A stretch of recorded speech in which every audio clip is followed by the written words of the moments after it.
The phone buzzed once. I didn't rush to check it.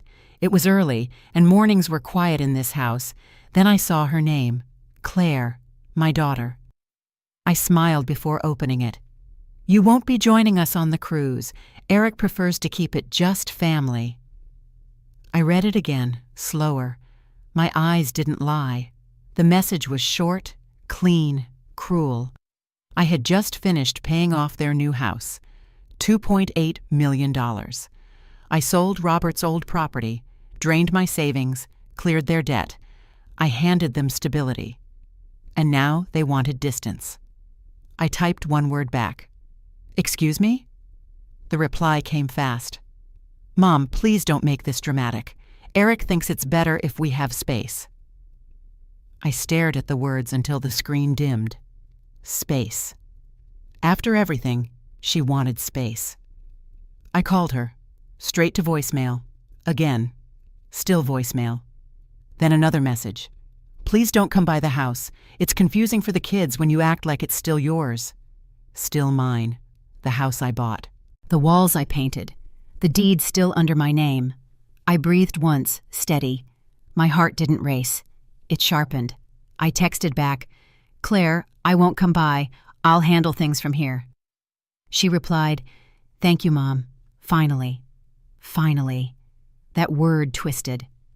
I went to my study, pulled out the folder from the drawer, the bank transfers, wire receipts, every document with my signature, proof of ownership, line by line. I spread them on the table like cards in a game I suddenly remembered how to play. Minutes later, tires rolled up the driveway. Their car. They were home early.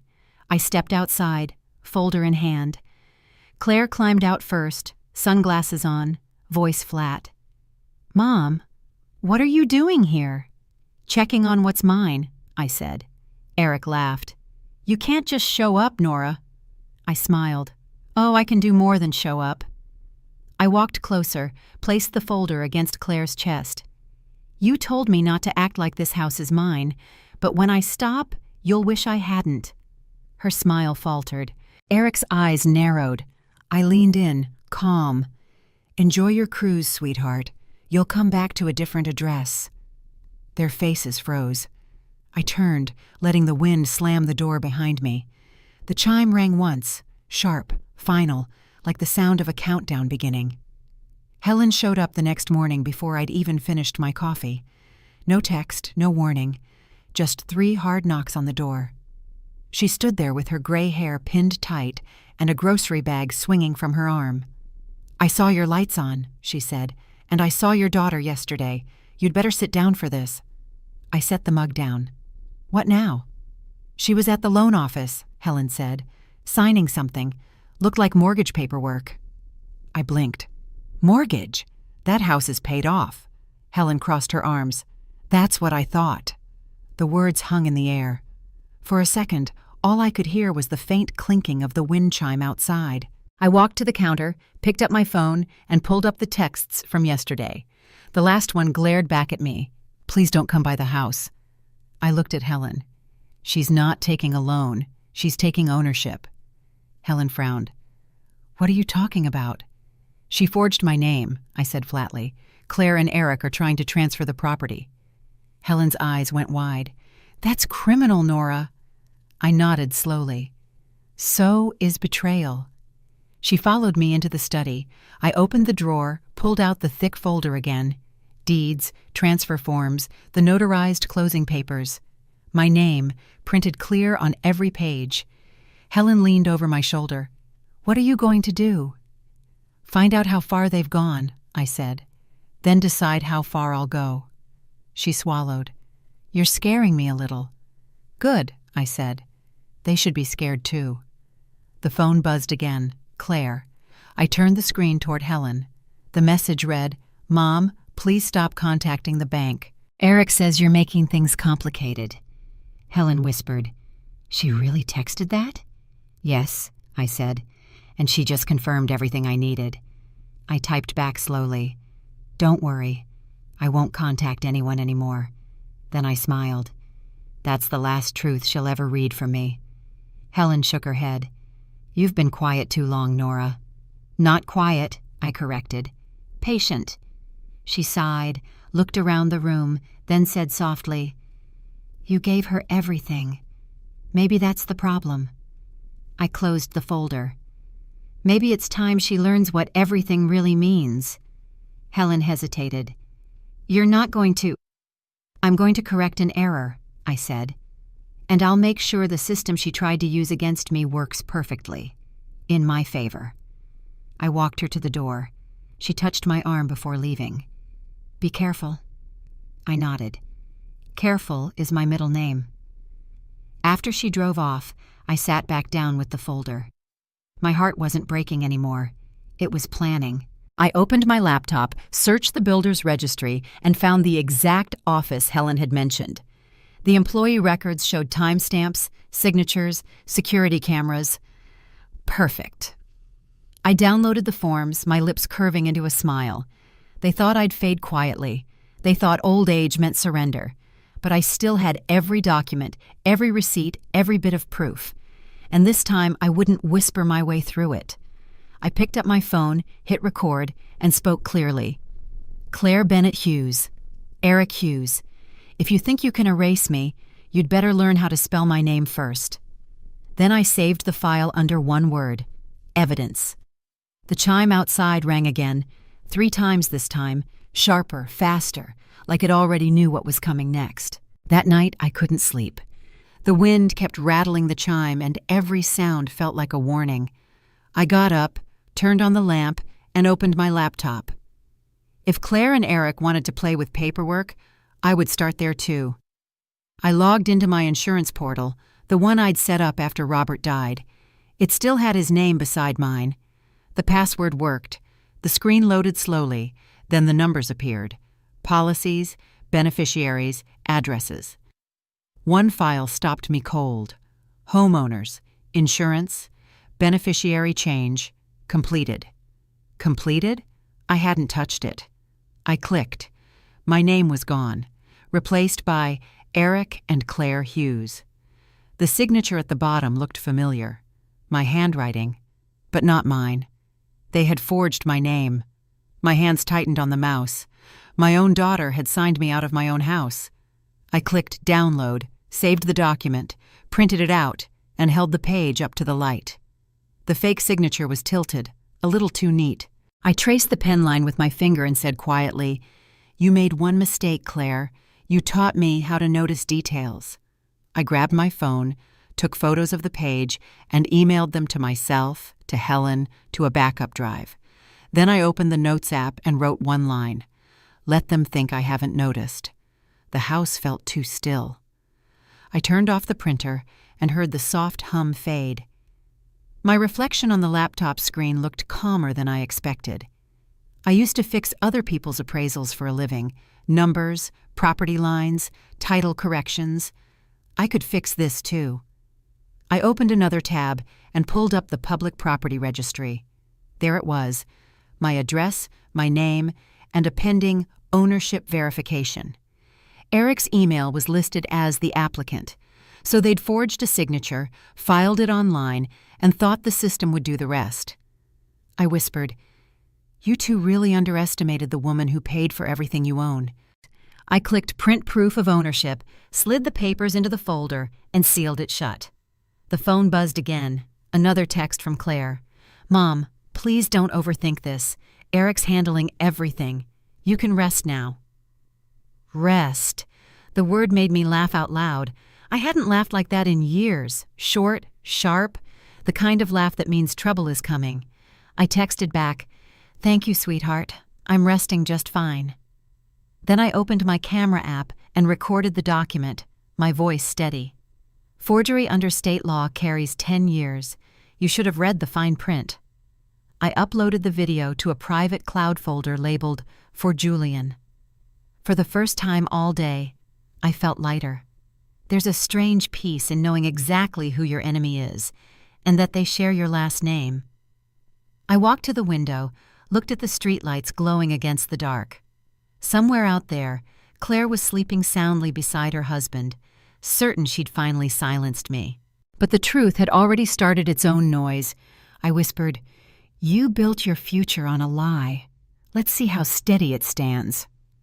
The printer clicked once more as if agreeing. I left the papers in the open so I could see them when morning came. Proof. When I turned off the lamp, the chime moved again, one soft note through the quiet. I didn't flinch this time. They thought I was finished, but they'd just given me a reason to begin. Morning light hit the window, and I was already awake. I hadn't slept. My coffee sat cold beside the folder I'd left open all night. The papers were still there, every proof of what they'd done. I ran my hand over the top page, not gently this time. My phone buzzed again. Claire. Mom, Eric says it's time for you to relax. You worry too much. We've got it handled. Handled. That word again. Every lie they told me came wrapped in something polite. I took a long breath, opened my notebook, and wrote one sentence. Silence is strategy. Then I crossed the kitchen, logged into my bank account, and canceled every single automatic transfer tied to their mortgage. One click at a time. Every sound of a canceled payment felt like justice. I whispered, "Let's see how well you handle this." I moved to the insurance page and withdrew my authorization for third-party communication. Gone. Their power of attorney games just died quietly on a Tuesday morning. I shut the laptop. The air felt clean again. Then the doorbell rang. I opened it to see Eric standing there, casual smile, holding his phone like a badge. "Morning, Nora. Claire said you might be confused about the paperwork. Thought I'd drop by and clear things up."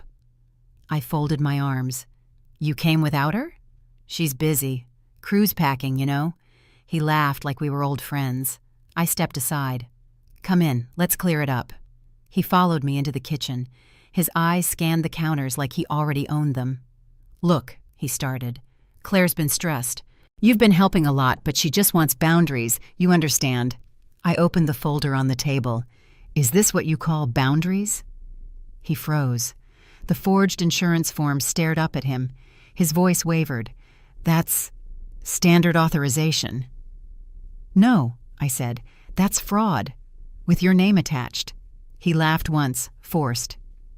"You wouldn't make this ugly, Nora. Family doesn't sue family." I smiled. "You're right, but victims sue thieves." He stepped back.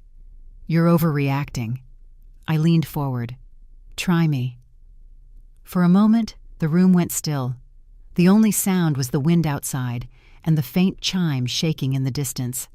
He grabbed his phone. "You'll regret this." I already regret raising someone who thought money meant control. He stared at me, lips tight, then turned and left without another word. When the door closed, I sat back down. My hands weren't shaking. They were steady, cold, certain.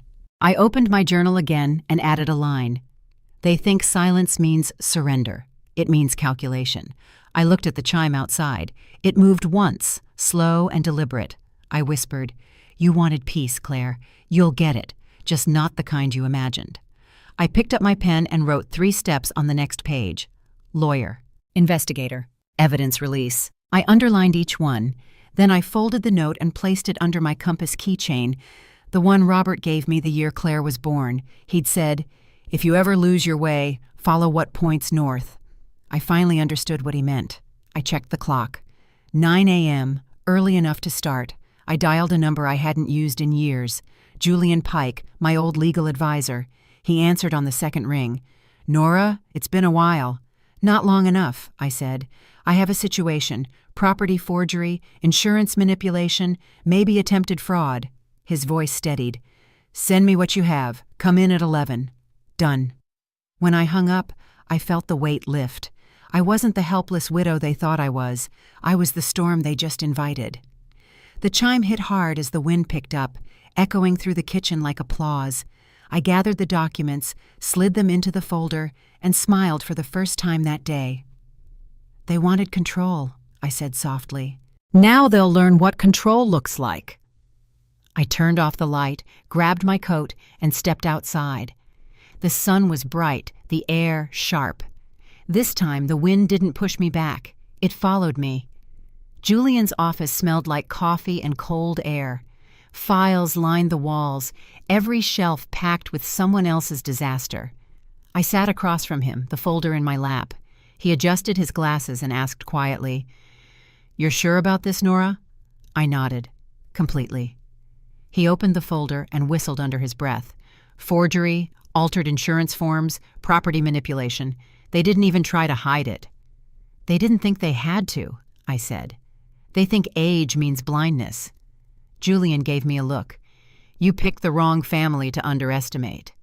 The door opened behind us, and a woman stepped in, mid-40s, neat suit, laptop under one arm. "Renee Cho," Julian said. "Private investigator. She's the best in the state when it comes to digital evidence." Renee smiled slightly. "You're the one who paid off a $2.8 million house, right? I read your file. I'd be furious, too." "I'm past furious," I said.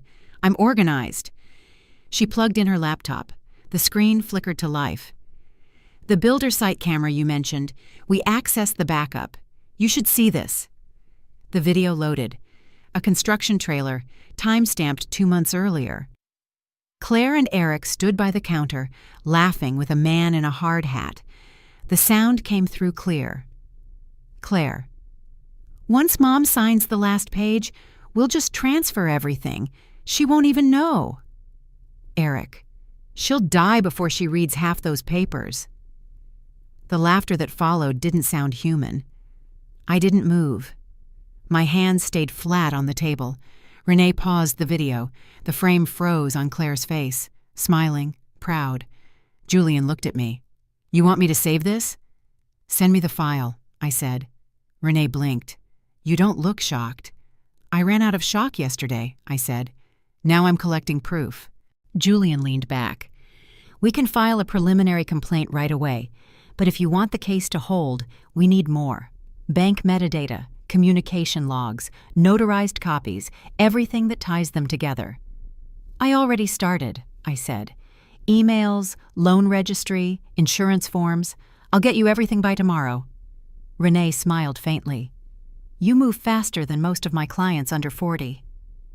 "I've spent my life reading fine print," I said. "Now I'm writing it." Julian tapped the table. "There's one more thing we can do. If they send any email about ownership or transfers, forward it straight to Renee. She'll track the metadata and location pings. That's hard evidence." I nodded. "I'll give them bait they can't resist." Renee closed her laptop. "Good. When they reply, we'll know exactly where and when. Let them dig their own hole." I stood up, slid the folder back into my bag. "You've both been very helpful." Julian looked up at me. "Nora, whatever you do next, don't warn them." "I won't," I said. "They think silence means surrender. They'll learn it means surveillance." As I left the office, the air outside felt lighter. For the first time in days, I wasn't walking blind. By the time I got home, the sun was low and the house glowed gold against the fading light. I sat at the kitchen table, opened my laptop, and checked my email drafts. One of them was waiting, an old template I used for property updates. I changed a few words, added a line about finalizing the ownership confirmation, and left it sitting open in the drafts folder. Then I whispered, "Let's see which one of you bites first." I closed the laptop and stood by the window. Across the street, the neighbor's dog barked, and a delivery truck slowed in front of my gate. The world looked ordinary again, but it wasn't. Every sound, every light, every movement felt like evidence waiting to be collected. At 8:12 p.m., my phone buzzed. An email notification. I didn't even need to open it to know. Subject: Ownership transfer. Finalization. Sender: Claire.Hughes @ They'd taken the bait faster than I expected. I smiled. Good girl. Another message popped in seconds later, from Eric's address. Forwarding this to you. We should sign before she realizes what's happening. Renee's tracker pinged on my laptop. Location confirmed. Metadata locked. I whispered, and just like that, you gave me your confession. I saved everything to a folder labeled For Julian, Phase 2. Then I poured a glass of water, sat back, and listened to the wind outside. It had changed. No longer sharp, no longer cruel, just steady. The phone buzzed again. Claire calling this time. I let it ring. Then I let it ring again. When the third call came, I picked up. Mom, did you change the bank access? Eric's saying the mortgage site is frozen. I smiled. Oh, that must be a system error. Mom, this isn't funny. I'm not laughing, Claire, but I'm finally listening. I ended the call. Outside, the chime moved once, then twice. The sound wasn't warning anymore. It was applause. By the time I walked back into Julian's office, I was ready for war. He didn't waste time with greetings. He slid a new folder across the table. You were right, Nora. They forged a power of attorney. Look at this. The document lay open like a confession. My signature. Copied, sloppy, obvious to anyone who actually knew my handwriting. I traced the fake loop of the B with one finger. They thought I'd never notice, I said. Renee turned her laptop toward me. That's not all. We traced the witness signatures. Both belonged to Eric's colleagues at the real estate office. Same IP address, same timestamp. Julian nodded. He's bold. She's reckless. That combination usually ends in prison. I leaned back, calm. Not yet. Not before I'm done. Julian smiled faintly. You sound like you're enjoying this. I'm not, but I like watching arrogance crumble. Renee pulled up a spreadsheet. See this? 2 days before the forgery, they opened a secondary emergency fund under your name. They routed the insurance refund into it. Every dollar that was supposed to go to your account went straight into theirs. I looked at the numbers. 200,000. Quiet theft, hidden under fake goodwill. They called it a family safety net, Renee said. That's what the memo line says. I laughed once. Family safety net. For who? Julian closed the folder. We can freeze the assets today. I'll have the court issue an injunction before they can touch another cent. No, I said. Let it sit. I want to see what they do next. I want them confident. He studied me. You're setting a trap. I'm finishing what they started. Renee smirked. You're colder than half my detectives. I've had time to practice, I said. Julian's phone buzzed. He checked the screen, frowned, and passed it to me.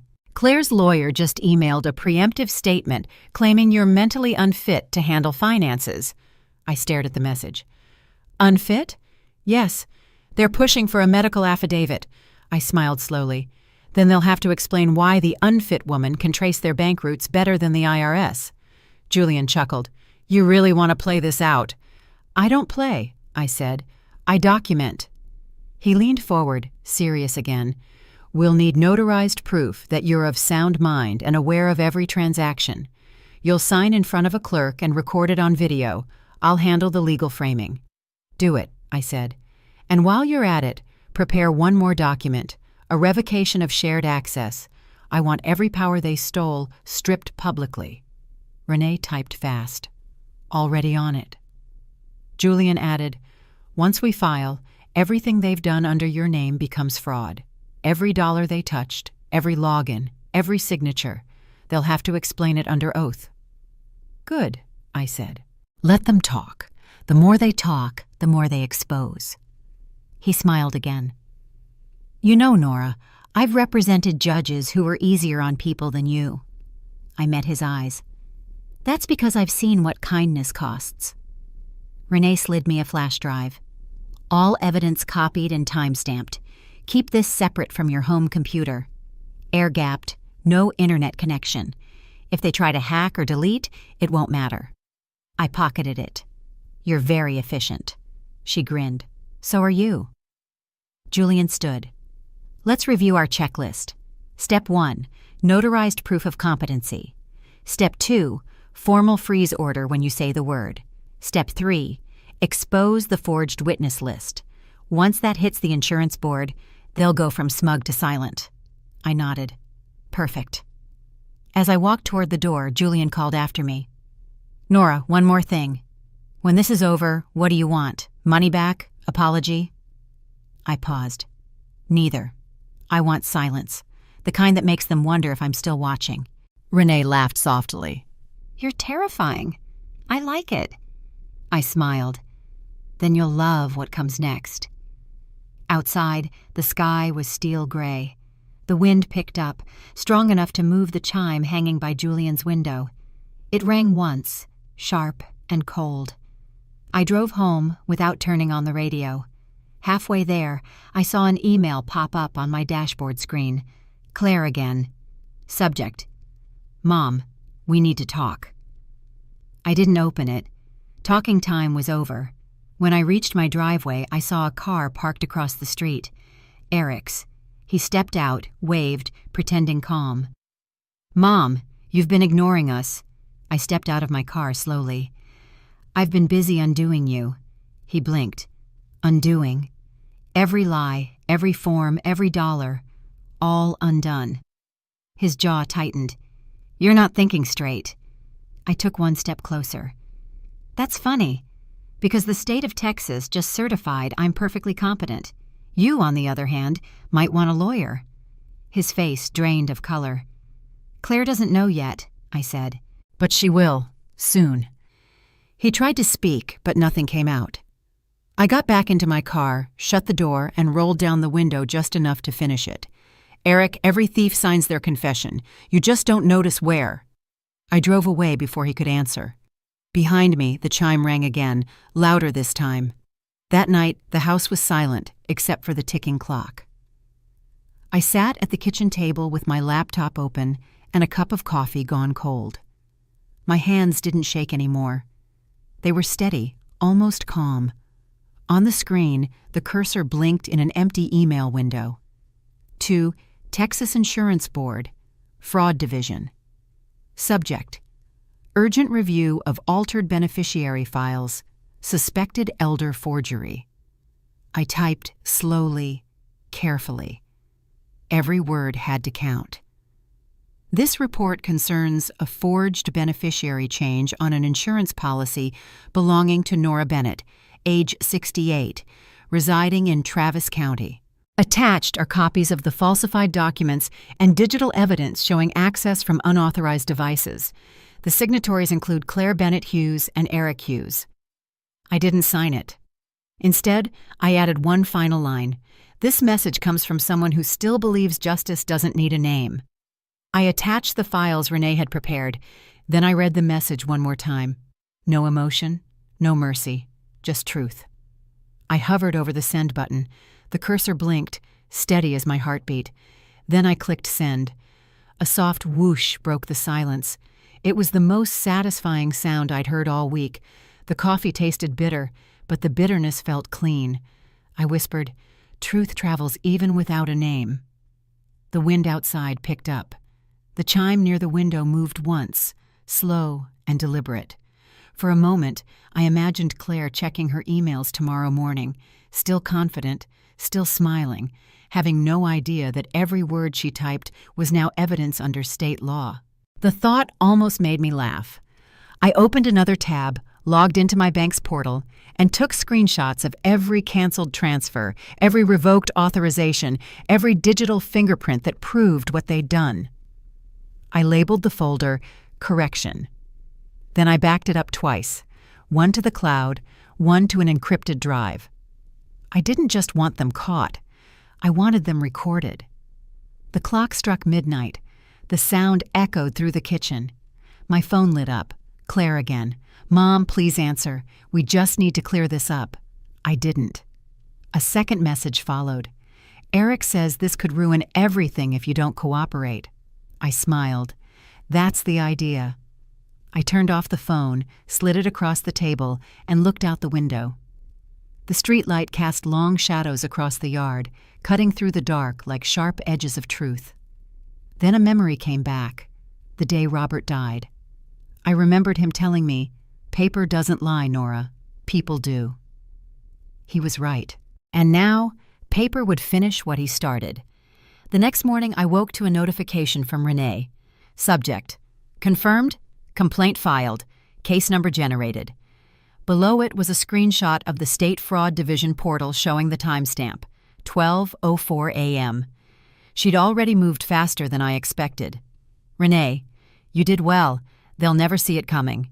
Sit tight for the next 48 hours. The storm's starting. I typed back one sentence. I don't mind storms. They clean the air. After that, I closed my laptop, poured fresh coffee, and watched the sun rise through the blinds. The light was pale, almost silver. I thought about Claire and Eric somewhere in their comfortable bed, dreaming of control. Soon, they'd wake up to frozen accounts, flagged transactions, and a polite but deadly call from the Texas Insurance Board. It wouldn't be dramatic. It would be precise. That's the beauty of quiet justice. It doesn't shout. It documents. I wrote one more note in my journal. Never warn a liar. Just record the silence that follows. The wind picked up again. The chime sang once, twice, then went still. I smiled. Good morning, Claire, I said softly.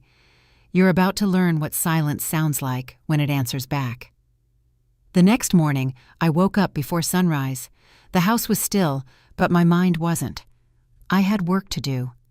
I poured coffee, sat at the table, and opened my laptop. The cursor blinked like a heartbeat. Last night, I had sent the anonymous report. Today, I would give Claire and Eric exactly what they wanted, a chance to destroy themselves. I drafted an email. Subject, ownership transfer. Final confirmation. Dear Claire, please review the attached file before our meeting. Once signed, the transfer will finalize automatically. Let me know when Eric approves. No attachments, just bait, a perfectly worded illusion. I read it twice. Every comma was a trap. Every polite phrase was a blade. Then I saved it as a draft and waited. By 8:12 a.m., the chime outside the window moved once. A gust of wind swept through the blinds. My phone buzzed seconds later. Claire, Mom, what's this email? Are you sure you want to send it to Eric? I didn't reply. I just smiled. 3 minutes later, a second message came, forwarded from Eric. Eric, got the draft from your mom. Looks good. I'll print it and have Claire sign when we get back from errands. Perfect. I texted Renee. Bait sent. Watch for movement. She replied instantly. Already tracking metadata. Don't open their responses. I didn't have to. By 10:40 a.m., Renee called. Her tone was sharp with excitement. Nora, they fell for it. Both opened the draft within 5 minutes of each other. Same IP, same timestamp. Guess what? Eric forwarded it to his office printer, logged under his company account. That's an automatic record. I laughed quietly. They just notarized their own crime. Exactly, Renee said. And now we have chain of custody. This is evidence-level gold. Save everything, I told her. Lock it under our Phase 2 file. You're colder than a judge, she said. Judges don't lose houses, I replied. After the call, I stepped outside. The wind carried the faint scent of rain. Across the street, Helen was watering her porch plants. She looked up. You look busy, Nora. Just cleaning up a mess, I said. The family kind? The expensive kind. She shook her head softly. You always warned her about greed. And she always thought warnings were empty. Helen sighed. Well, she's about to learn. I went back inside, sat down, and opened the live metadata feed Renee had shared. Small digital dots pulsed across a map. One in Austin, one near a real estate branch on Barton Springs Road. Eric's office. I could see the timestamps update. Email opened, forwarded, discussed, sent to personal account. Every action recorded. I whispered, You loved paperwork, Claire. Now paperwork will love you back. At noon, Renee texted again. They sent your draft to a third party, someone at the builder's office. I just captured the message chain. It's full of incriminating language. They literally wrote, She'll sign anything once she sees our version. I leaned back in my chair, grinning. That's confession number 2. Want me to send you the file? Renee asked. Yes, label it Inheritance Voluntary Statement. The email arrived within minutes. I saved it, printed it, and slid it into my closing folder, the same one I used the day I paid off their house. The irony wasn't lost on me. I looked at Robert's old compass keychain on the table. The metal caught the light. He used to say, "The truth always points north." He was right. I'd just drawn them a map straight to their own downfall. Around 2 p.m., my phone rang again. This time it was Julian. "We got a hit," he said. "The insurance board contacted me. They've opened a preliminary review. Anonymous report, but they match the documents to your case file." I smiled. "That's the email I didn't sign." "Clever," he said. "You just put them under investigation without touching a single line of paperwork." "That's the beauty of precision," I said. "You don't need noise when you have proof." Julian laughed. "I'm starting to think you should have been a lawyer." "I was a mother," I said. "Same thing, different kind of client." He chuckled. "Sit tight. Things are about to move fast." By late afternoon, the first cracks appeared. Claire called twice. I didn't answer. The third time, I did. Her voice was strained. "Mom, why didn't you tell me the insurance board contacted Eric's office? They said there's a compliance issue." I pretended confusion. "Oh, must be a misunderstanding." She snapped, "Don't play dumb. They think we falsified documents." I let her words hang, then calmly, "Did you?" She froze. "Of course not." "Then you have nothing to worry about." "Nora, this isn't funny. You could be dragged into this too." I smiled into the phone. "Claire, if I'm dragged in, I'll be the one holding the rope." Click. She hung up. The quiet that followed was almost musical. That evening, I met Renee and Julian at a small diner on Congress Avenue. Renee slid her laptop across the table. "They tried deleting the chain," she said. "Too late. Auto backups already secured. Their own system archived everything." Julian tapped the folder in front of him. "We now have fraud, conspiracy, and perjury by intent. That's 3 felonies if we push it." I stirred my coffee. "Push it?"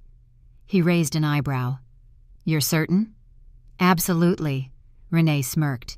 "You don't hesitate, do you?" "Not anymore." We sat in silence for a moment. Outside, the sky turned gold and dark at the edges. Julian closed his folder. "You know what the best part is?" "What?" "They don't even realize they're done. They'll go to bed tonight thinking they still have control." Betty. I looked out the window, the reflection of my own face in the glass, calm, steady, unmoved. "They'll learn tomorrow morning," I said, "when the letters arrive." Renee smiled. "Certified mail?" "Of course," I said. "Justice deserves a signature." The 3 of us sat there as the wind picked up outside, carrying the faint sound of thunder in the distance. I took one last sip of coffee and stood. They wanted everything I built. Now they'll pay for the paperwork that buries them. Renee grinned. "You really are a quiet hurricane, Nora." I grabbed my coat, nodded once, and stepped out into the cooling air. The storm clouds above Austin glowed silver. The first drops of rain hit the pavement like a slow countdown. "Let it rain," I whispered. "They wanted signatures. Now they'll drown in them." And I walked away. The courthouse smelled like old paper and cold air.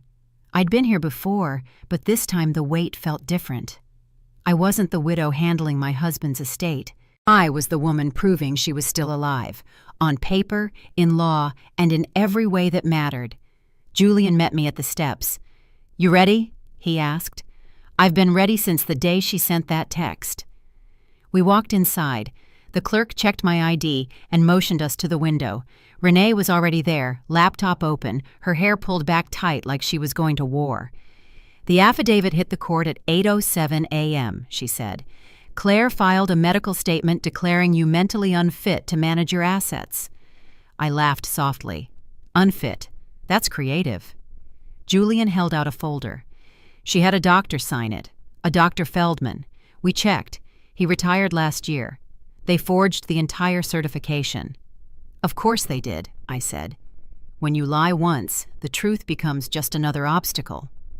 The clerk stamped the papers in front of us.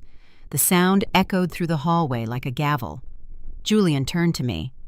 "Sign here." This document reverses the temporary transfer they filed. It restores ownership and places an injunction on any further claim until the investigation ends. I picked up the pen. The ink felt heavy, deliberate. They buried me in paperwork, I said. It's only fair I dig them out with it. I signed. One stroke at a time. Renee's phone buzzed. She looked down, smiled. Insurance Board just confirmed receipt of the evidence package.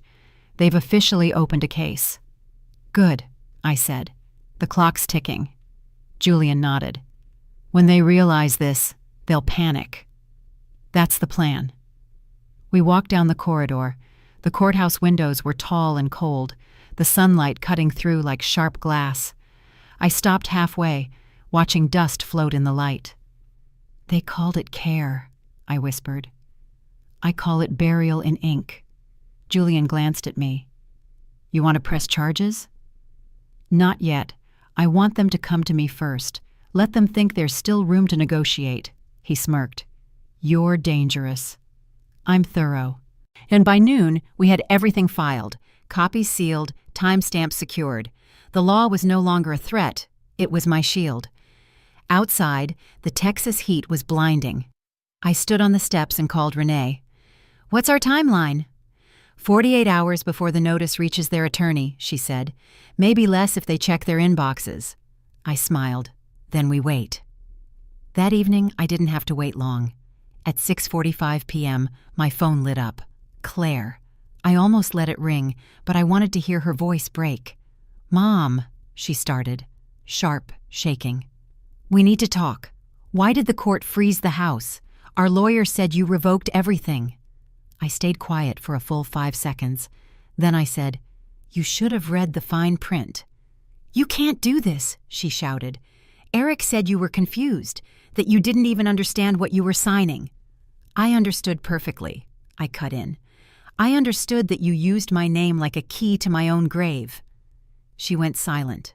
Claire, I said, calm now. You called me weak. You called me slow. But you forgot who taught you how to read a contract. Mom, we can fix this. No, I said. You can face this. I ended the call. 2 minutes later, Eric tried. I didn't answer. Instead, I texted Renee. They called. She replied instantly. Let them sweat. The board just sent them a notice for interview. They'll get it by morning. The timing was perfect. The next day, I drove to Julian's office for the final signatures. The courthouse seal had already been delivered. He met me at the door holding a thick envelope. It's official, he said. You're reinstated as full owner. Every fraudulent filing is void. They'll be notified today. I smiled, slow and steady. You ever seen a storm that starts with silence? He chuckled. Only when you're the one standing in it. We sat down, and he laid out the documents for review. Each page was a reversal, each signature a correction. I picked up the pen again, my hand steady. They tried to erase me while I was still breathing, I said. Now, every stroke of this pen writes them back into accountability. When I finished signing, Julian gathered the papers and sealed the envelope. The stamp came down with a firm thud. That sound, I said. It's what justice feels like. He nodded. You'll sleep better tonight. I don't sleep, I said. I plan. He smiled. Then what's next? Next, I said, we let them come home. He frowned slightly. Come home? Yes. Let them see what happens when you try to bury your mother alive and come back to find your own names on the tombstone. Renee appeared at the door, tablet in hand. They just landed back from their trip, she said. According to flight logs, they're driving straight from the airport to the house. Julian looked at me. You sure you want to be there when they arrive? I nodded. Oh, I'll be there, but I won't say much. The three of us stood together in the office, quiet for a moment. The air felt charged, heavy with the weight of everything that was about to happen. Renee broke the silence. Do you ever regret not warning them? I looked at her. No, I gave them kindness once. They mistook it for blindness. This, I lifted the sealed folder, is me learning from my mistake. Julian exhaled. You're something else, Nora. I'm just old enough to know that mercy without accountability is just permission. As I left the building, the wind caught my hair, and the courthouse bell rang behind me.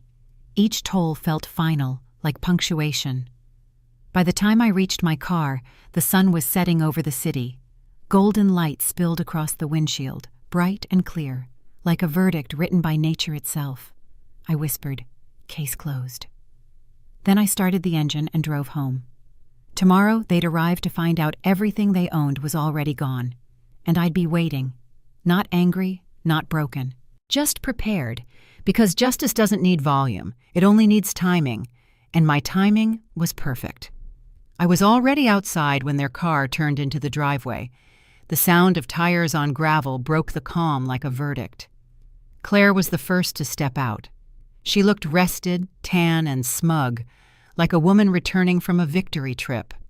Eric followed, phone in hand, too confident for a man standing on someone else's property. They froze when they saw me. "Mom?" Claire's smile flickered. "You're here?" "I live here," I said. "Remember?" Eric laughed, that fake laugh he used when he wanted control. "We just got back. Didn't expect company." "You'll have plenty of company soon," I said. "The movers are inside." Claire frowned. "Movers? Why?" I held up a single sheet of paper, the deed transfer, stamped and certified. "Because this house isn't yours anymore." Her mouth opened, but no words came. I stepped aside. Behind me, a realtor stood by the porch, clipboard in hand, calm as ever. A large sign leaned against the mailbox. "Sold, Texas Veterans Widow Fund." Eric's face went pale. "You sold it?" "I donated it," I said, "to a charity that helps women who actually earned their peace." Claire's voice cracked. "You can't do that." "I already did." The realtor stepped forward. "Mrs. Bennett signed the papers in front of a notary 2 days ago. The sale closed this morning. The donation receipt's already public record." Neighbors were gathering on the sidewalks now, curious. Phones came out, cameras clicked. Every whisper felt like a gavel. Claire's tone turned sharp, panicked. "Mom, think about what you're doing. You're ruining everything we worked for." "What you stole for," I corrected. "And no, Claire, I thought about it for months. You just didn't notice." Eric took a step closer. "You're not thinking straight." "Funny," I said, "because the court and the bank both confirmed I'm perfectly competent. But you, Eric, might want to start thinking about your signature on that forged insurance form." He stiffened. "The one the insurance board flagged yesterday?" I continued. "The one that'll get both your accounts audited?" Claire's breath caught. "You wouldn't?" "Oh, I already did," I said. "And you should really check your inbox before threatening me. The investigation letters went out this morning."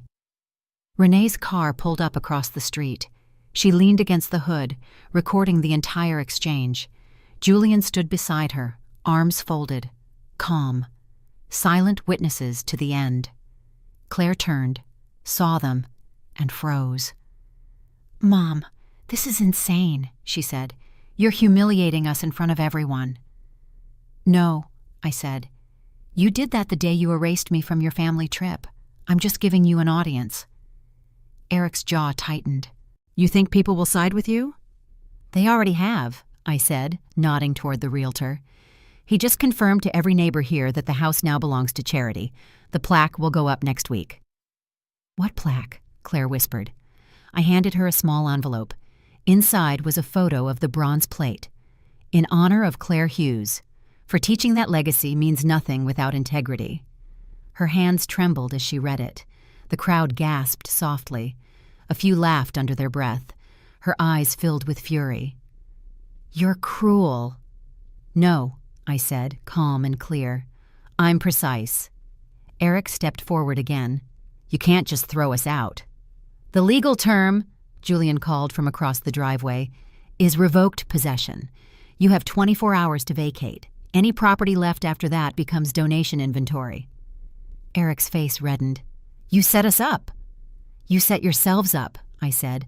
"All I did was keep the receipts." The wind picked up, carrying the scent of rain. The chime on the porch rang once.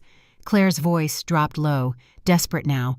"Mom, please, we can fix this. We can undo it."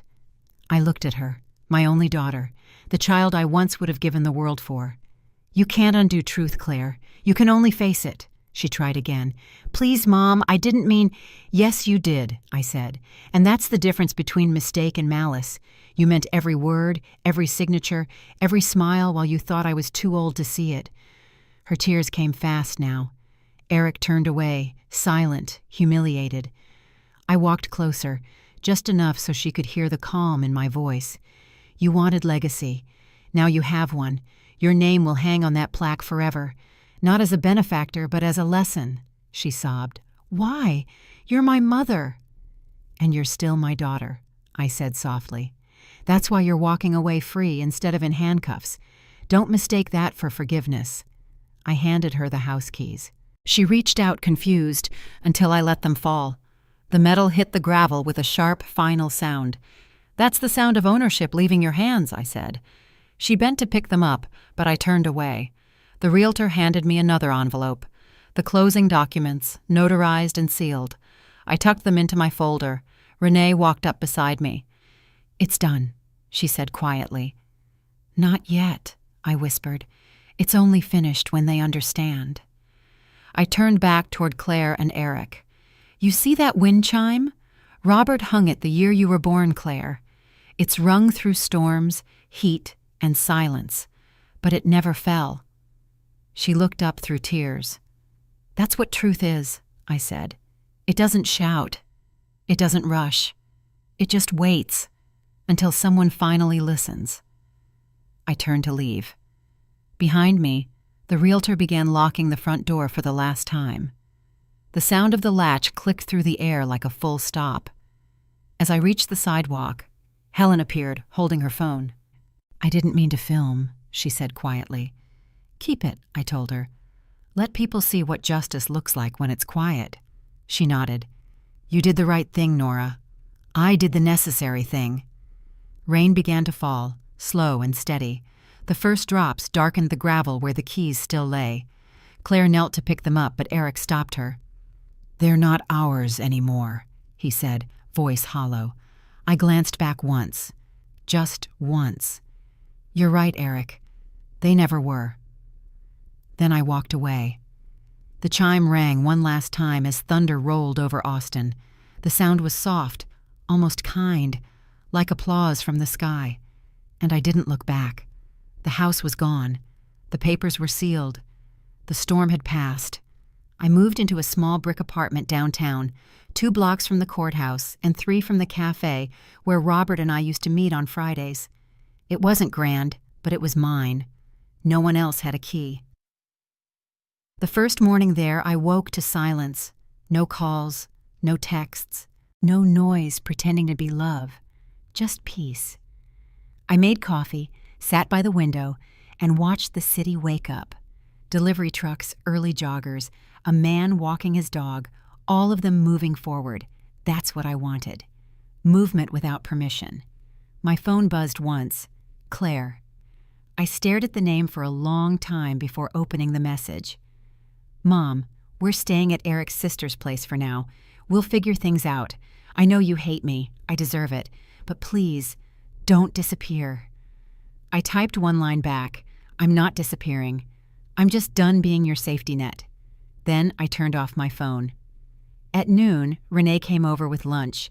She set the bag down on the counter and gave me that look, half proud, half worried.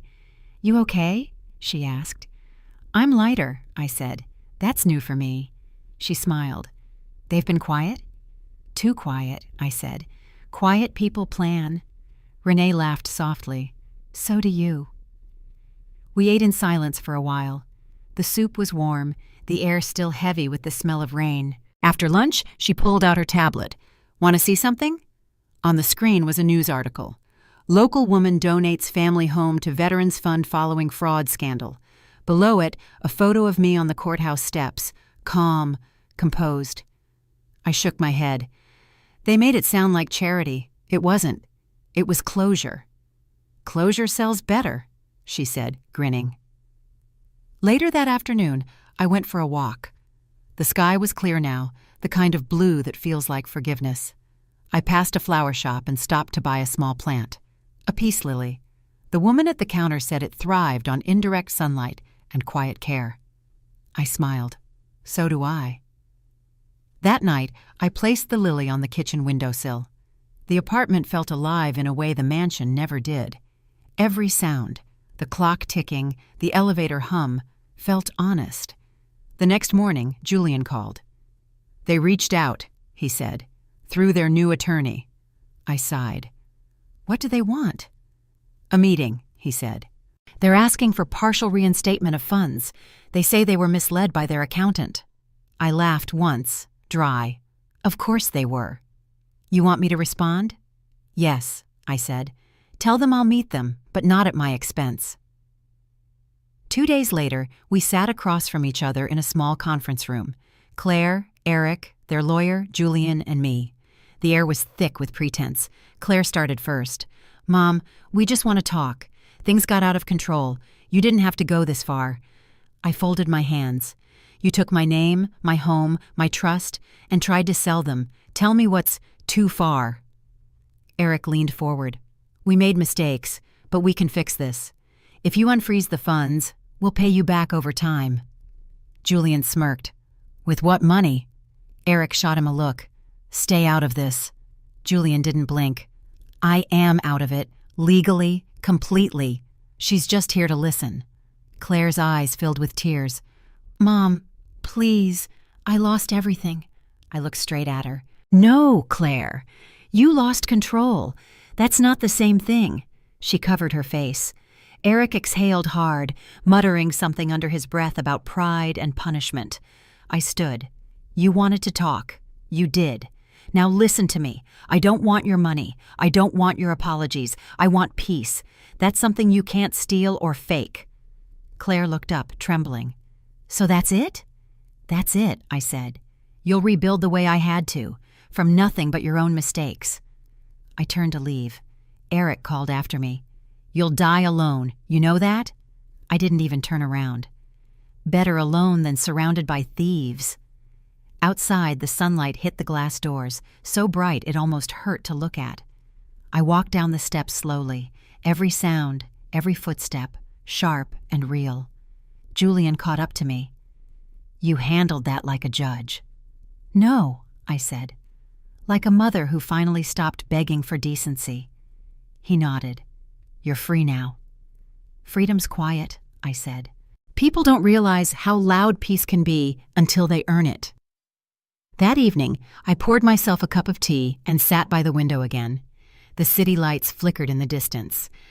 I thought about all the times I'd been told to be grateful, to forgive, to move on. They never understood. Moving on isn't forgiveness. It's release. My phone buzzed once more. Another message from Claire. "I'm sorry." I didn't reply. Some debts can't be repaid in words. I took a deep breath, turned off the light, and looked out at the skyline. The reflection in the glass didn't look tired anymore. It looked free. And for the first time in years, I whispered to myself, "Good night, Nora." 6 months passed. Seasons turned without ceremony. I'd learned to love quiet mornings, coffee steam curling through light, no footsteps echoing down the hall, no second voice claiming space that wasn't theirs. Just the hum of peace. The Veterans Charity had finished renovating the old house. They invited me to the dedication ceremony, said they'd like me to say a few words. I almost declined, but then I thought, some stories deserve an ending you can stand inside. The day was warm, the kind of Texas spring that makes the air shimmer. The sign out front gleamed under the sun, "The Bennett Home, for women who stood their ground." People gathered, volunteers, neighbors, donors, a few faces I hadn't seen since the day everything changed. Renee waved from the crowd, her smile steady. Julian stood near the steps, arms crossed, giving me a small nod that said, "You made it." I took the microphone, though my hands didn't shake. "I lived here once," I began. "It was a house full of noise, some good, some not. I lost a lot inside these walls, but what I gained after leaving was worth every silence since." They listened. Cameras clicked. I donated this home not because I wanted to forget, I continued, but because I wanted to remember differently. This place doesn't hold betrayal anymore. It holds beginnings. Applause rippled. Somewhere in the back, the wind chime, the one Robert had hung decades ago, rang once. After the ceremony, I walked the garden path alone. The magnolias were blooming again, stubborn as memory. A volunteer approached with a small envelope. "Someone asked me to give you this, ma'am. Said you'd know who it's from." My heart stilled. I opened it slowly. Inside, a single sheet of paper, no letterhead, no signature, just words written in Claire's looping handwriting. "We're in Dallas now. I found a job. Eric's gone. I'm trying to rebuild, Mom. I saw the article about the Bennett home. You were right. Legacy means integrity. Maybe one day you'll let me visit. I won't ask for anything. Just a conversation." I folded the paper, stared at the handwriting a long time. The ink had smudged slightly, as if written through tears. Renee found me there, still holding the letter. "You okay?" she asked. "I'm fine," I said. "For once, I'm not angry, just aware." She glanced at the envelope. "You'll answer?" "Eventually," I said. "But not today. Today belongs to peace, not repair." We walked back toward the front gate. The plaque caught the light again. That same line from months ago. "In honor of Claire Hughes." For teaching that legacy means nothing without integrity. It didn't sting anymore. It felt finished. Later that week, I received another envelope, this one from the charity. Inside was a framed photo from the event, me standing by the porch, smiling faintly beneath the brass letters. I placed it on my mantel next to an old picture of Robert holding that wind chime, 2 chapters side by side. That evening, the apartment was quiet again, but not the lonely kind. The peace lily had doubled in size. Its white blooms leaned toward the light. The phone buzzed once, another text from Claire. "Dinner sometime?" My treat. I didn't answer right away. Instead, I wrote a single line in my notebook, the same one I'd kept through every storm. "Justice isn't revenge. It's the sound of finally breathing without guilt." Then I smiled, closed the book, and whispered, "Maybe one day." Outside, the city lights flickered on, soft, golden, steady. Somewhere, wind brushed against glass, and the faint chime of memory answered back. I turned off the lamp, sat in the dark a while longer, and realized something simple and profound. Forgiveness doesn't mean reopening the door. It means knowing you could, and choosing not to. The apartment clock ticked on, the world moved quietly, and I, at last, was home.